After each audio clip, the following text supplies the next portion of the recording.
Hi, good morning. Look at this.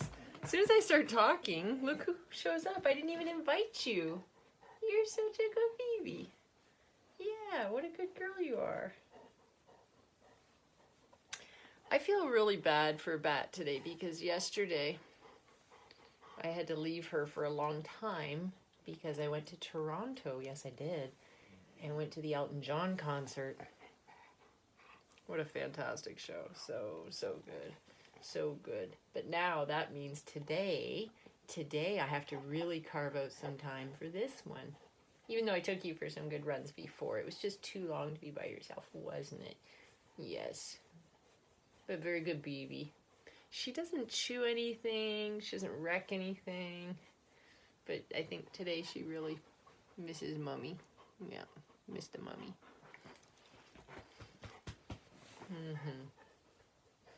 So, what are you thinking?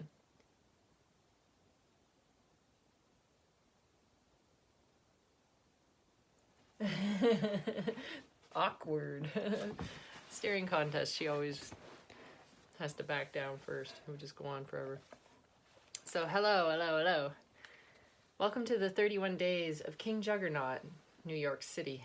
I am Karen Stever, and every day I am releasing a puzzle piece, and I'm talking to you about the character that's on that puzzle piece, reading some excerpts from the book that I'm releasing on Halloween, and having a good time doing so. We are only like six-ish days out, 6 or 7 days out from releasing this monster book out into the world.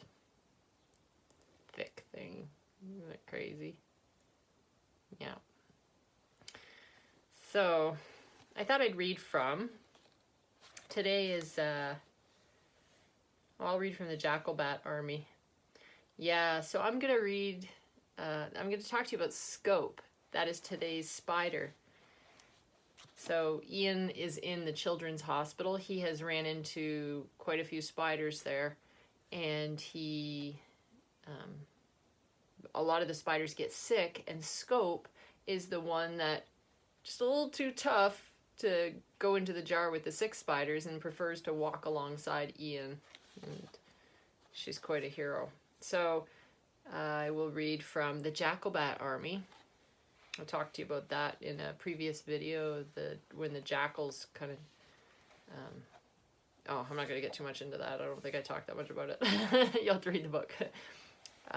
So, on page 207 of the Jackalbat Army.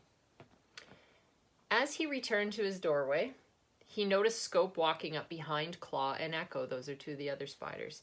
Upon further inspection, he realized that she was carrying Hunt, another spider, on her back. He gently scooped Hunt up and nestled him inside his shirt. As he stepped out into the hall, Claw, Echo, and Scope were eager to follow him. He shuffled along in his red-stained stockings. That was from when he kicked the jar. And the 3 remaining soldiers on the ground worked very hard to catch up. Ian knew that if he wanted to navigate around the vast estate of Jackal House, he had to get the rest of the keys. Scope ran up ahead and took a sharp turn down the hall towards the nurse's chamber. Ian approached the door and stood on his tippy toes to look in. There she was, laying face down on the floor, and he slipped in without making a sound. Before doing anything else, he had to get the spiders into a container, and there were plenty of those in her room. He grabbed a smaller one that had cotton balls in it and dumped most of them out. He gently placed Fangs and Fly in, and was especially careful with Hunt, who was not doing well at all.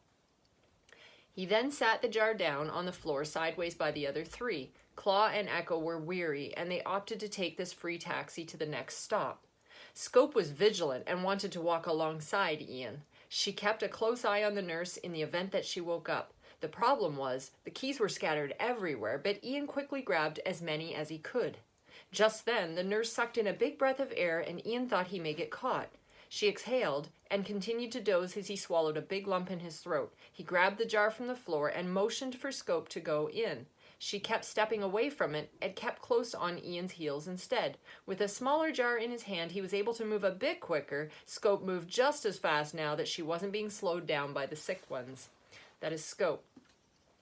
So, I'm introducing each of the spiders in just kind of a global way right now in this book. But in future books, each of these spiders belongs to the main character, the main nonverbal savant of that book. So I talked to you about Arlo in Italy. I've talked to you about Egan in Germany. I've talked to you about Ishi in Japan. Scope belongs to Giza, who is in Cairo in Egypt.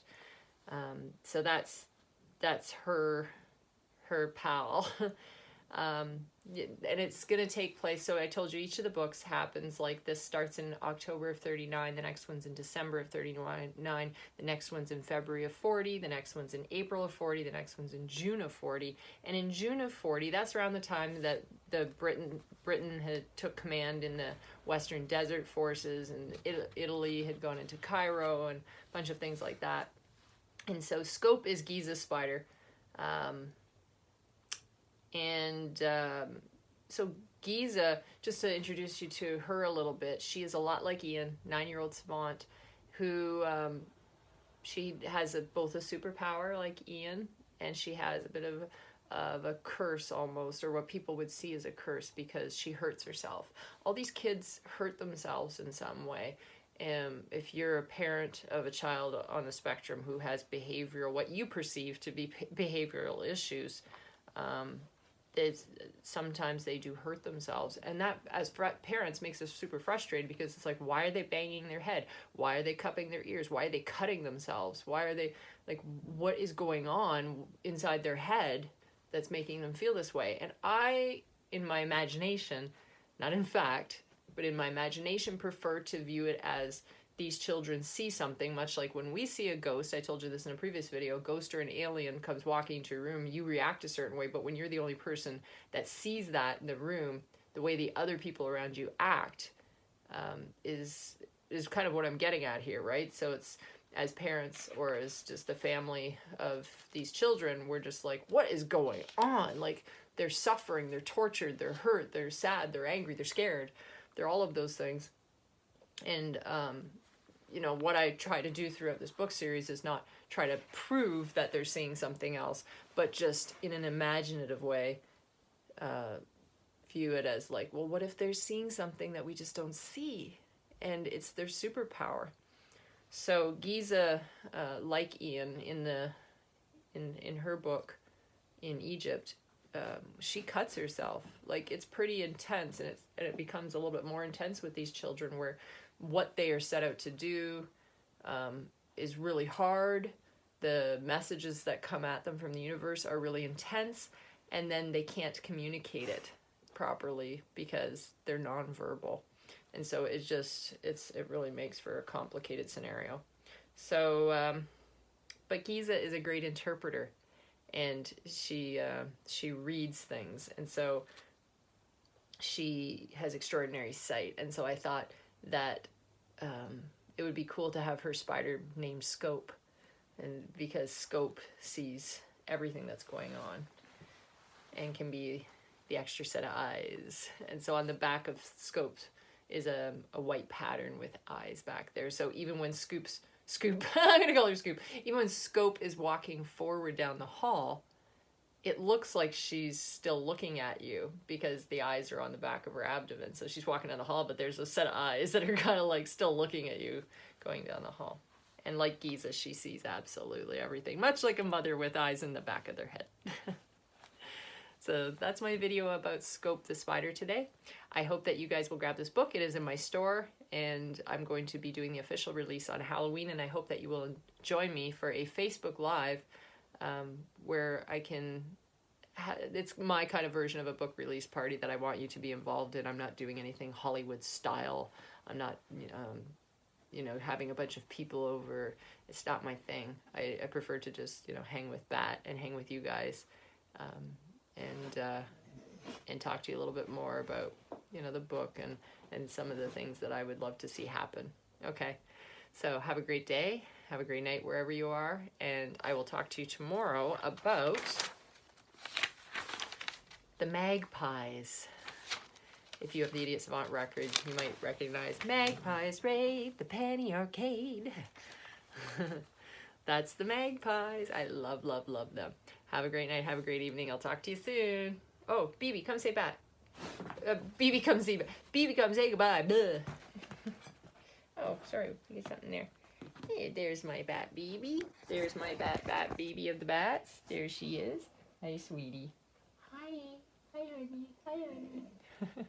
Oh, you can put it up a bit here. There we are. Oh, there we are. Nice. You looked kind of into the camera today, didn't you? That's nice.